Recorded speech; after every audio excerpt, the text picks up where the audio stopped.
شپږم څپرکی: اسلام په ساده ژبه. تر هغه وروسته چې د امریکا پوځیان په افغانستان کې میشت شول، د خپلو ځانګړو ځواکونو په واسطه یې ځانګړي عملیات ترسره کړل چې د عادي افغانانو او د هغوی د رهبرانو احساسات، آن او چلند اغېزمن او نفوذ پکې وکړي. دغه عملیات چې رواني عملیات یې ګڼي، د پخوانۍ غیر متعارفې جګړې په بڼه د دې لپاره ترسره شول چې په افغانستان کې د امریکا د موخو په اړه حاکم نظرونه مثبت او د دښمن د مورال پر ټیټولو سره د هغه د جنګېدلو توان راکم کړي. ګرین بریټس او د رواني عملیاتو په برخه کې نورو نظامي قراردادیانو لومړی د بهرنیو هیوادونو د فرهنګونو او کلتورونو په اړه مطالعه کوله او بیا یې د مذهبي او ژبنیو ظرافتونو په درک سره د هغو څخه د خپلو موخو په لاسته راوړلو کې ګټه اخیسته. خو د رواني عملیاتو متخصصین او نور پوځیان چې د پراشوټونو له لارې په افغانستان کې ښکته شول، ټول په مبهم او ګونګ وضعیت کې وو، ځکه د امریکا په پوځ کې تر اوسه داسې ډله نه وه چې د افغانستان په رسمي ژبو دري او پښتو دې په فصیحه او روانه توګه خبرې وکړی شي. د ګوتو په شمېر پوځیان د افغانستان د تاریخ، مذهبي ماهیت او قبیلهیي جوړښت په اړه په سطحي ډول پوهېدل.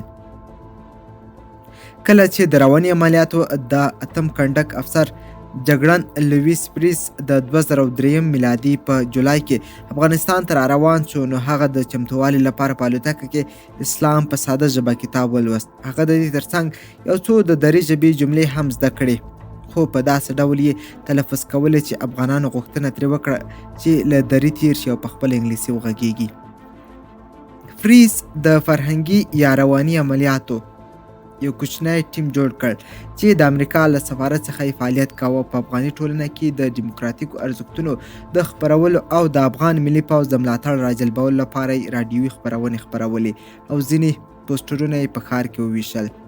د دغه ټیم اصلي پروژه د کامیک کتاب د کارټونیانو کتاب خپرول و. د کتاب د خپرولو دا نظیر پریس ته یو امریکایي سرتیري په توامخانه کې ورکړ او ورته ویې ویل چې د کامیک کتابونو له لارې د افغان ځوانانو ذهنیت ته رسوخ کولی شي. په دې توګه دغه ټیم تصمیم ونیو چې یو داسې کامیک کتاب خپور کړي چې په هغې کې پر رایې ورکولو او د رایې ورکولو پر ارزښت باندې ټینګار شوی وي او داستان پر یوه ډله ماشومانو چې د فوټبال لوبه کوي راڅرخیږي.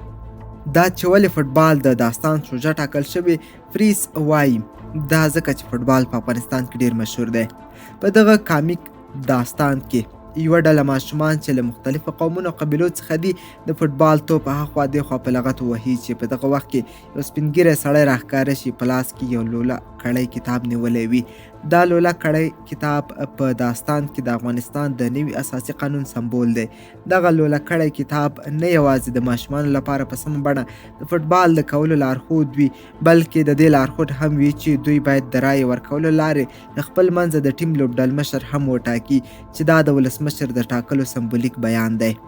فریس په دې اړه وایي د لوبډلمشر د ټاکلو په وخت کې د لوبډلې ټول کسان وایي چې دوی غواړي د ټیم لوبډلمشر شي، خو سپین ږیري سړي ورته وایي تاسو باید یوه کس ته رایه ورکړئ او هغه خپل لوبډلمشر وټاکئ. هغه زیاتوي دا زموږ د کامیک کتاب داستان و. وروسته د دې داستان لومړی او ابتدایي نسخه د ټیم لخوا په بازار کې پر ماشومانو وویشل شوه او د فریس په وینا ماشومانو په دې اړه ډیر ښه نظر ورکړ، خو د کتاب خپرول د بیروکراتیکو خنډونو له امله وځنډېدل. په کابل او بګرام کې امریکایي ډیپلوماتانو او لوړپوړي نظامي چارواکو ټینګار کاوه چې کتاب باید د دوی له نظره یو ځل تیر شي. فریس په دې اړه وایي ټولو ویل چې د کتاب په اړه خپل نظر ورکړي. 6 میاشتې وروسته هم چې کله د فریس ماموریت بشپړ شو او بیرته فورټ براګ ته ستنېده، دا کامي کتاب نه و خپور شوی، البته نهایي بڼه یې هېڅکله هم خپره نه شوه. فریس وایي ما ته یې وویل چې چاپ ته تللی. د رواني عملیاتو یو بل ټیم چې په بګرام هډه کې میشت و، د فوټبال له توپونو څخه د تبلیغ د وسیلو په توګه کار اخیست. د 2002 میلادي په لومړیو کې د فوټبال 1000 توپونه چې د افغان د بیرغ تور، سور او شین رنګونو ترڅنګ په پښتو او دري د سولې او یووالي اصطلاح هم پرې لیکل شوې وه توضیح شو. دا توپ د ځوانانو ترمنځ ډیر مشهور شو او د رواني عملیاتو ټیم د یوې سترې بریا په نوم یاد کړ. ځینې نور بیا په دې اړه خوشبینه نه وه. د 2015 میلادي او 2006 میلادي کلونو ترمنځ په افغانستان کې د امریکایي پوځیانو مشر جاسون کامیا یوه ورځ په ښار کې دغه توپ ولید او پرېکړه یې وکړه چې یو څو دانې همدا توپونه له ځان سره د پکتیکا ولایت ته هم یوسي. کله چې نوموړي دغه توپونه په پکتیکا ولایت کې له هامویټ موټر څخه راتاو ماشومانو ته ورکړل نو متوجه شو چې د پکتیکا ځوانانو پر توپ د بیرغ رنګونو او د سولې او یووالي جملې ته اصلا پام نه کاوه. کله چې هغه بیرته بګرام ته راستون شو نو د دغه ټیم کسانو ته یې وویل چې د خپلو تکتیکونو او خپرونو په اړه له سره غور وکړي. هغه وایي ما ورته وویل چې ګورئ زموږ موخه په افغانستان کې د راتلونکي افغان اولمپیک ټیم روزل نه دي. هغه زیاتوي د فوټبال توپ خپله پیغام نه دی بلکې د پیغام د رسولو یوه وسیله ده. یوازې د رواني عملیاتو ټیمونه د افغانستان له درک کول او پیژندلو سره په عذاب نه وه. د امریکا ټول نظامي برخې د جنگ په ټول بهیر کې له کلتوري ناپوهۍ او غلط فهمۍ څخه ځورېدلې. د افغانستان په اړه کمې پوهې د دوی پر ټولو جنګي عملیاتو او د استخباراتي اطلاعاتو پر راټولولو منفي اغیز کاوه او د تکتیکي سوء قضاوت لامل کېده. تر هغې چې به دوی د افغانستان له خلکو فرهنګ او چاپیریال سره بلدېدل د بیرته تللو وخت به یې راغلی و او د دوی پر ځای به یې نوي پوځیان راغلل. نویو پوځیانو به همدا دایره تکراروله او دې ګردان همداسې دوام درلود. اړینه دا وه چې پوځیانو ته باید مخکې تر دې چې د افغانستان په نیت امریکا پرېږدي او روان شي د افغانستان د کلتور، تاریخ، دودونو او عنعناتو په اړه په کافي اندازه پوهاوی ورکړل شوی وای. خو په ځینو نورو نظامي تاسیساتو کې وایي چې دا ډول پوهاوی چې عراق ته تلونکو امریکایي پوځیانو ته هم یو څه ورکړل شوی و ناقص او بې ځایه دی، ځکه امریکایان د ټولو لرې پرتو اسلامي هیوادونو په اړه ورته نظر لري او فکر کوي چې دوی ټول یو شان هیوادونه دي. په 2015 میلادي کې جګړن ډانیل لویټ چې د ټینیسیا ایالت په ملي پوځ کې د پیاده توپچې لښکر غړی دی په شلیبي مشهور کمپ کې چې مخینه یې لومړنۍ نړیوالې جګړې ته رسیږي د امریکایي پوځیانو تر اعزام مخکې زده کړو په اړه یو راپور ورکړ. نوموړی وایي چې د کلتوري پوهاوي په یو ټولګي کې ښوونکي د سیمینار په ورکولو په لومړي کې وویل ښه کله چې تاسو عراق ته لاړ شئ. ډانیل وایي چې دا سیمینار اصلا د افغانستان په اړه و نو ښوونکي بیرته وویل اوه مطلب افغانستان ته لاړ شئ، عراق او افغانستان یوه خبره ده. دغه کار ډانیل بیزاره کړ ځکه هغه د افغانستان په اړه د پوهېدو ډېره تنده او تلوسه درلوده. نوموړي د پوځیانو شفاهي تاریخي مرکې ته په دې اړه وویل زموږ موخه یوازې پر کلتوري اړخ باندې غږېدل او پوهېدل دي. هغه زیاتوي زموږ ماموریت دا و چې له خلکو سره چې هېواد ته یې ورتللو شخصي اړیکې رامنځته کړو او له همدې لارې ځان ته مشروعیت او اعتبار راجلب کړو. زما په نظر دا ډېر سخت کار دی، ډېر سخت.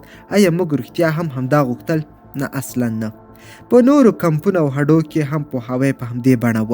جګړن جیمز ریسي چې په افغانستان کې له ځانګړو ځواکونو سره کار کاوه وایي چې د جورجیا ایالت په فورټ بینینګ کمپ کې موږ هغه پوځیانو ته چې افغانستان ته استول کېدل عربي ښودله چې اصلا بابیزه وه ځکه په افغانستان کې ویل کېدونکې ژبې پښتو او دري دي او عربي هغو ته یوه بهرنۍ ژبه ده. جګړن کریسټن انډریسن وایي چې په فورټ ریلي کې د روزنیز پروګرام مزخرفات او له دوی سره یې په راتلونکو کې د افغان سرحدي پوځي واحدونو په روزلو کې هیڅ مرسته ونه شوی کړی. له جغرافیایي لید هم تر اعزام مخکې تکتیکي چمتووالی بابیزه او بېمانا و. انډریو د پوځیانو شفاهي تاریخي مرکې ته وویل باید ووایم چې تر لیږلو مخکې تمرین باید داسې ترسره شوی وای چې موږ یې د جګړې لپاره چمتو کړي وای. افغانستان ډیر غرنی هیواد دی، د هندوکش او تورې بوړې غوندې غرونه لري. د افغانستان لپاره تر اعزام مخکې باید موږ ته په یوه غرنۍ سیمه کې تمرین راکړل شوی وای، نو د لویسیانا ایالت د فورټ پولک غوندې په یوه هموار او مسطح ځای کې. هغه وایي درسونه او لیکچرونه چې موږ ته یې د افغانستان کلتوري ځانګړنې بیانولې زیاتره یې داسې و چې یا محض مزاحیه او تنزیه و او یا هم ډیر پخواني.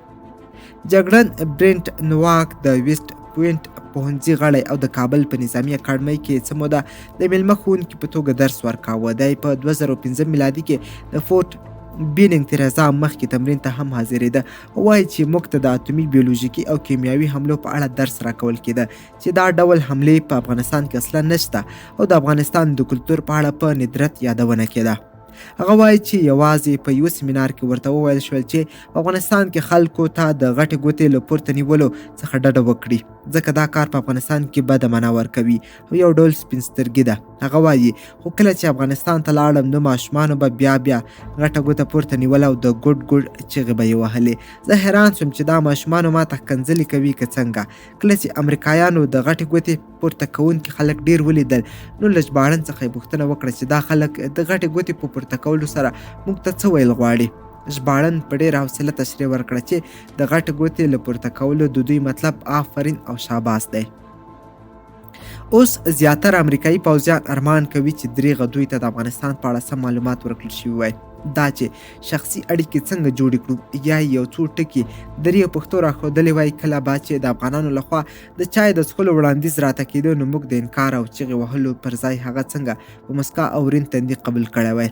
جګړن ریچ ګاري چې په ختیځ افغانستان کې د 2003 میلادي او 2004 میلادي کلونو ترمنځ د امریکایي پوځیانو یوه ډله رهبري کوله وایي چې موږ تل بیړه کوله.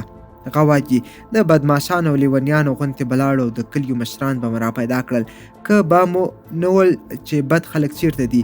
څو ځلې راته ویل شوي و چې دلته هغه بد خلک چې تاسو یې لټوئ نشته. پاکستان سرحد ته به ډېر نږدې شو. روښانه خبره وه چې بد خلک هلته وه خو زموږ د لټولو او پوښتلو کولو طریقه غلطه وه. جګړن نیکولاس انډرسکي د پوځیانو شفاهي تاریخي مرکې ته وویل چې نوموړی افسوس کوي چې دریغه ده ته مخکې تر دې چې په 2003 میلادي کې افغانستان ته ولېږل شي د افغاني ټولنې د کلتور او بنیادي اصولو په اړه پوهه ورکړل شوې وای. هغه په پای کې پوه شو چې د بریا اصلي لاره دا وه چې د افغانانو د قدمونو او اصولو مطابق مو په افغانستان کې کار کړی وای، نه دا چې د امریکا د ژوند او چلند طریقه مو هلته په زور او جبر عملي کړې وای. انډرسکي وایي که ماته په اول کې چا ویلي وای چې په افغانستان کې د 1 ساعته ناستې په نوم څه شی نشته نو ما ښایي نه وای منلی، خو وروسته تر هغه چې هلته مې ژوند تیر کړ پوه شوم چې دا رښتیا ده. 1 ساعته ناستې هلته رښتیا هم نشته. هلته ټولې ناستې حداقل تر 3 ساعتو کمې نه وي، ځکه د دوی د خبرو طرز او طریقه د امریکایانو د خبرو له طرز او طریقې سره توپیر لري. هغه زیاتوي دوی د ناست په پیل کې لومړی له الله جل جلاله څخه مننه کوي، بیا له ټولو راغلو کسانو څخه مننه کوي، بیا له خپلو رهبرانو څخه مننه کوي. هر یو ویناوال همدا کار کوي، یعنې که د دوی له مجلسه دا خبرې منفي کړي نو 2 ساعته بچت او ژغورل کیږي. ما کاشکې د دې او دې ته ورته نورو کلتوري مسایلو په اړه له اوله یو څه معلومات درلودی. امریکایي پوځیان معمولا ورخطا او تل بې صبره و. جګړن ویلیام وډرینګ چې د الاسکا د ملي پوځ غړی و د پوځیانو شفاهي تاریخي مرکې ته وویل د امریکایانو لپاره وخت ډېر ارزښت لري، خو هلته بیا په افغانستان کې وخت هیڅ معنا نه لرله.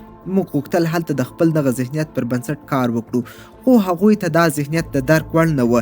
د دوی زیاتره کسان اصلا ساعت نه په لاس کوي او دا چې څو بجې دي په دې کې چرت هم نه وهي. موږ به چې کله دوی ته ویل چې په دغه ساعت دغه دقیقه عملیاتو ته ځو نو دوی به حیران شول او ویل به یې ولې په دغه وخت عملیاتو ته ځو. د یو اصل په توګه ټول امریکایي پوځیان اسلام ته په احترام مکلف و، ځکه اسلام د افغانستان رسمي دین و او دغه هیواد 85 سلنه خلک سني و. خو د سیستماتیک کلتوري او مذهبي پوهې کمبود د دې لامل کېده چې زیاتره پوځیان د افغانانو په اړه مخکې له مخکې منفي فکر او د اسلام په اړه په غرب کې مورد شکمن لید ولري. د بیلګې په توګه جګړن کریسټوفر پلمر چې په 2015 میلادي کې د افغان ملي پوځ روزونکی و د پوځیانو شفاهي تاریخي مرکې ته وایي د اسلام په کلتور کې عدم صداقت او فساد له زرګونو کلونو پخوا راهیسې عام دی. ځینو نورو پوځیانو بیا اسلام یو ډول د بل چا نه منونکی او بې تساهله دین باله او ویل یې چې له بل دین سره تفاوتونه نشي زغملی. جون ډیوس چې متقاعد پوځي دی او یو وخت د افغانستان د دفاع وزارت لپاره مشاور معرفي شوی و، وایي په اسلامي نړۍ کې باید د مسلمانانو ومني او یا باید ومري. د دوی پیغمبر حضرت محمد ویلي چې هغه کسان چې اسلام یې نه دی قبول کړی ټول کافر دي. هغه زیاتوي که وغواړو چې له دیني پلوه پر دې خبرو پوه شو نو مذهبي اړخ یې په طالبانو پورې تړلی او طالبان وایي چې دوی د اسلام سوچه او بنسټپاله بڼه حاکمول او د کفارو د ټغر ورټولول غواړي.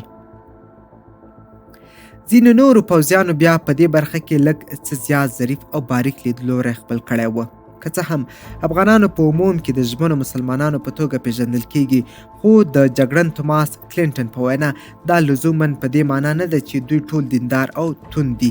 هغه زیاتوي دوی هم د امریکا د خلکو غوندې دي. مثلا په امریکا کې هم ځینې ډېر افراطي کاتولیک عیسویان دي، ځینې نور بیا نرم او منځلاري دي، ځینې نور بیا اصلاح غوښتونکي پروتستانت دي او ځینې نور هم هغه کسان دي چې پیدا شوي په یوه دیني ټولنه کې دي په اصل کې کلیسا ته نه ځي.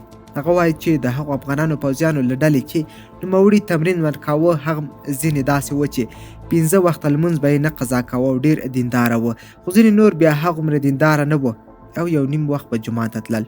له خلیلزاد د استنا چې افغاني الاصل امریکایي ډیپلومات و، نور امریکایي ډیپلوماتان هم په همدې حال و. دوی د افغانستان په اړه زیات نه پوهېدل او له 1979 میلادي څخه تر 2002 میلادي امریکا په افغانستان کې سفارت نه درلود، نو ډېرو کمو او یو نیم یې پخوا افغانستان لیدلی و. د بهرنیو چارو وزارت زیات هغه مذهبي متخصصان چې پخوا یې د مرکزي او جنوبي اسیا په بېلابېلو برخو کې تجربه درلوده افغانستان ته د تللو لپاره ور وبلل، خو زیاترو یې کابل ته له راتګ څخه ویره درلوده او دا بلنه یې رد کړه. د خلا د ډکولو لپاره پر دغو بنسټونو د بهرنیو خدمتونو او نظامي برخو متقاعد کسان وګمارل شول. د 2003 میلادي او 2015 میلادي کلونو ترمنځ د امریکا د پوځي ځواکونو مشر ډګر جنرال ډیوډ بارنو د پوځیانو شفاهي تاریخي مرکې ته وویل سفارت اصلا یو ډیر کوچنی او وړوک سازمان و چې د کارکوونکو شمیر یې فوق العاده کم و او د همدې کمو خلکو د تجارب کچه هم ډیره ناڅیزه وه. د پوځیانو غوندې ډیپلوماتانو هم له 6 څخه تر 12 میاشتو پورې د خدمت لنډه دوره تیروله او بیا به بیرته تلل. په پایله کې یې په سفارت کې د تجربو سرمایه تل له کمبود سره مخ وه. زیاترو هغو افغانانو ته چې د ژوند ډیره برخه یې په اطراف او بانډو کې تیره کړې وه او د امریکا له تلویزیونونو او بالیووډ فلمو سره چندان بلد نه وه، دغه کلتوري واټن نفرت پارونکی و. د دوی لپاره د امریکایي پوځیانو منظره چې زغرې به یې اغوستې وي، پر مټ به یې د امریکا بیرغ لګېدلی و، غټې نظامي خولۍ او تورې عینکې به یې په سترګو وي، یوه نااشنا او د بېګانه حس راپارونکی منظر و. جګړن کلینټ کوکس وایي چې له 90 څخه تر 95 سلنه افغانانو سره به چې مخامخ کېدم نو موږ ته به یې د بېګانه او نالیدلي مخلوق په سترګه کتل. هغه زیاتوي ځینو فکر کاوه چې زموږ په سترګه کړې عینکې له دیوالونو هاخوا هم هر څه لیدلی شي. جګړن کلیر ډورکین چې له 82 مې هوایي فرقې سره 2 ځله افغانستان تللی و، وایي چې په لومړي ځل له افغانانو سره د دوستانه او نږدې اړیکو رامنځته کول سخت کار دی. هغه وایي د جنګ په قصد او اراده راوتلي امریکایان د نورو له نظره عیناً داسې ښکاري لکه په سټار وارز فلم کې د توپان لښکر چې هیڅوک هم نه غواړي هغو ته نږدې ورشي او په یوه اصطلاح زړه یې لاسته راوړي. افریقایي الاصل امریکایي پوځي جګړن الوین ټیلي هغه خاطره هم ورپه زړه کوي چې په افغانستان کې له یو داسې کلي تېرېده چې خلکو یې په ټول عمر تورپوسته انسان نه و لیدلی. هغه وایي ماشومانو به چې زه ولیدم په ډېره حیرانتیا به یې وویل یا خدایه دا څه بلا ده. هغه زیاتوي چې ماشومانو د خپلو مخونو په مښلو پیل وکړ او کله چې له ما ژباړن څخه پوښتنه وکړه چې دا ولې داسې کوي، هغه په ځواب کې راته وویل او هغوی فکر کوي چې تا مخ تور کړی او په مښلو ښایي پاک شي. یو ښار میشته امریکایي پوځي په افغانستان کې د خامو او خټینو کورونو لیدو ډیر حیران کړی او ویل یې لکه د اروپا د حضرت موسی د وخت خامې کوڅې بیخي ټکان مې وخوړ، یو ستر کلتوري ټکان. یو له هغو ځایونو چې د امریکا پوځیان لپاره د پخوانیو زمانو د نقاشیو او تصویرونو رښتینی مصداق په مثال و ارزګان ولایت و. په مرکزي افغانستان کې د غرونو په واسطه راایسار شوی ارزګان چې په اوړي کې له ګرمۍ په جوشېدو او په ژمي کې له یخنۍ په کنګل کېدو راځي. د دغې سیمې خلک د ژوند د مخ تړلو لپاره د یخو سیمو کوکنار کوي. دا سیمه د ډیرو محافظه کارو او توندلارو پښتنو مرکز او د طالبانو د مذهبي رهبر ملا محمد عمر کور دی. د ملکي چارو د ټیم مشر جګړن ویلیام بورلي په 2015 میلادي کې د ارزګان شینکۍ سیمې ته مرستې وروړي.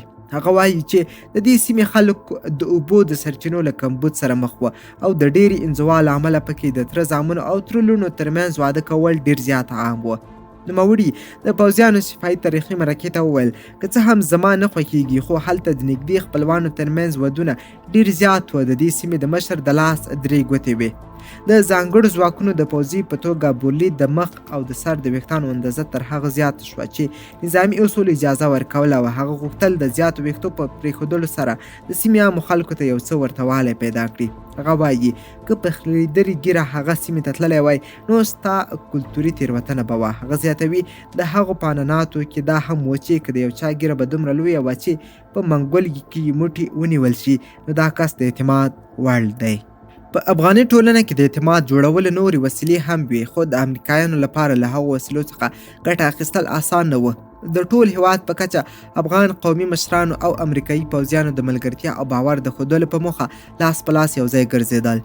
د افغان سرحدي پوځیانو روزونکی جګړن انډریسن وایي، هو لاس په لاس له افغاني مشرانو سره ګرځېدم، که څه هم په امریکایي ټولنه کې د دوو هلکانو لاس په لاس ګرځېدل د همجنس ګرایي نښه ده، خو زه هلته مجبور شوم ځکه که د دوی دغه غوښتنه مې نه وای منلی نو دوی ته یو ډول سپکاوی راته. له امریکایي لیده د هلکانو لاس په لاس ګرځېدلو ته تر شا د انګیزې موندل دا چې موخه یې خنثی یا افلاطوني ده که کوم بل شی سخته ده. همجنسګرایي که څه هم د طالبانو له خوا منع شوې وه، خو په افغاني ټولنه کې نامعمولي نه وه او د جنسي آزار په بڼه یې بچبازي ګڼي معمول وه. د افغان نظامي کسانو، جنګ سالارانو او نورو جنګي رهبرانو لخوا به هلکان او تنکي ځوانان د جنسي غلامانو په حیث ساتل کېدل او دې کار په ټولنه کې دوی ته ځانګړی ځای او دریځ ورکاوه. امریکایي پوځیانو به د دوی دغه عادت ته د پنجشنبې همجنسبازي ویل، ځکه افغان لواطت کارانو به د پنجشنبې په شپه هلکانو ته د نجونو جامې ورغوستلې او هغه به یې نڅول. ځینې امریکایي پوځیان که څه هم د دغو صحنو په لیدو خواشیني او غوسه کېدل، خو مشرانو به یې ترې غوښتل چې ویې زغمي او بلې خواته وګوري، ځکه امریکایي پوځي مشرانو نه غوښتل چې د دې ډول خبرو له امله د دوی او د افغان جنګ سالارانو او طالب ضد جنګي ډلګیو اړیکې خرابې کړي. جګړن ویرډینګ چې د الاسکا د ایالت د ملي ګارډ یا اردو غړی و، وایي چې وروسته تر هغې چې نوموړي یو کال افغان سرتېرو ته تمرین ورکړ، د پنجشنبې د بچبازۍ په لیدو یې ټکان وخوړ. هغه وایي د افغانانو د ژوند په طرز پوهېدل اصلاً ستونزمن کار و. هغه زیاتوي چې امریکایي پوځیانو دې ته حیران و چې دغه توندلاري محافظه کار افغانان چې د ښځو په اړه دومره سخت او تنګ لید لري، څنګه له بلې خوا له هلکانو سره په ازادو مجلسونو کې جنسي ساعت تېری کوي. ویرډینګ وایي موږ باید خپل احساسات او جذبات په دې برخه کې یوې خواته کېږدو، ځکه دا زموږ هېواد نه دی چې د خپل هېواد د عواطفو او احساساتو په تله یې وتللی شو. باید هغه څه ومنو چې دوی یې کوي او په دې برخه کې خپل شخصي احساسات جیب ته واچوو. ښځو ته کتل منع دي، حتی که یوه 18 کلن هلک کومې ښځې ته لږ ځیر هم وګوري نو د وژل کېدو خطر شته. موږ ته دا شیان په هیڅ یو روزني سیمینار کې نه وو ویل شوي. که له بانفوذه بچبازو افغان اشخاصو څخه د ځان ژغورل غوښتی نو باید څېره دې ډېره ځوان او تازه نه وای معلومه شوې او د ګیرې خریل هم خطرناک و. دا په داسې حال کې وه چې په افغانستان کې د امریکا د پوځ 90 سلنه نارینه وه او زیاترو یې ګیرې خریلې. جګړن رانډي جیمز چې د هوایي ځواک استخباراتي غړی و، د 2003 میلادي یوه کیسه کوي چې له یو افغان بچباز سره مخامخ شوی و. هغه وایي چې یو افغان یو خام مخي امریکایي پوځي ته د پوځیانو په منځ کې په لوړ غږ وویل، ته زما ښځه یې. رانډي وایي چې له نهیې کمرغه مخکې تر دې چې مسله جنجالي شي او شخړه وشي حل کړی شوه. هغه وایي ښه وه، هر څه مو زر کنټرول کړل او ناوړه پیښه ونه شوه. هغه زیاتوي خو د پیښې شاوخوا خلک ټول غمجن او خواشیني کړل.